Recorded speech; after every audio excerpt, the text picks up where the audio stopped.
जुल्फिकार अली भुट्टो एक नहीं है, दो जुल्फिकार अली भुट्टो है। ये पार्लियामान को नहीं मानता।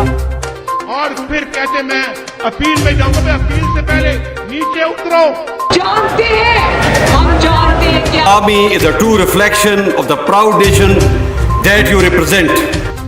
जिसकी अखलाकियात ऊपर हो, जिनके मॉरल स्टैंडर्ड्स ऊपर हो। और अस्सलाम वालेकुम दोस्तों, कल एक बहुत ही इम्पॉर्टेंट मीटिंग होने जा रही है पीडीएम की, और उसके अंदर जो अपोजिशन है वो इसके बारे में फ़ैसला करेगी कि उन्हें पीपल्स पार्टी को अपने साथ शामिल करना है या कि नहीं।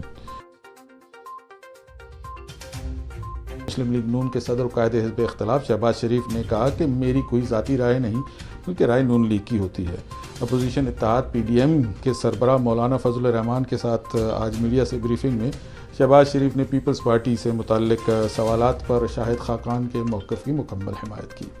उन्होंने ये भी कहा कि कल पीडीएम का जो सरबराही इजलास है उसमें मौलाना फजल रहमान की सरबराही में जो है तमाम मुशावरती फ़ैसले किए जाएंगे। और उन्होंने मज़ीद कहा कि पीपल्स पार्टी की पीडीएम में वापसी से मुताल्लिक उनकी कोई ज़ाती राय नहीं, राय जो है वो मुस्लिम लीग नून की है। इनका कहना था कि किसी एक जमात के पास इख्तियार नहीं कि किसी जमात को लाए या निकाले। पीपी की वापसी का फ़ैसला मुशावरत और इत्तफ़ाक़ राय से किया जाएगा।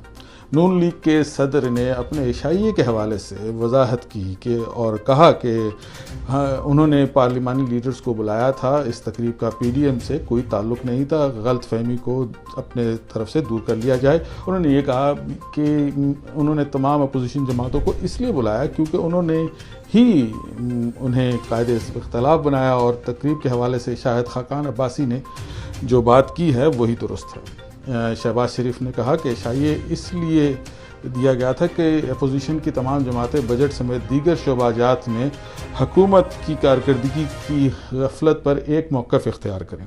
उन्होंने कहा कि हमारे जो सिलेक्टेड वज़ीर आज़म रियासत मदीना का नाम लेते हैं लेकिन इन्हें अवामी मसाइल का अदारक ही नहीं है। नून लीगी सदर का कहना था कि अगर वज़ीर आज़म को लोगों के मसाइल का अदारक होता तो वो मुल्क के कोने कोने में पहुँचते। जो लोग कौम पर मुसल्लत किए गए हैं वो नाअहल साबित हुए हैं, और इसके ऊपर उनका एक बहुत सख्त मौक़िफ़ सामने आया।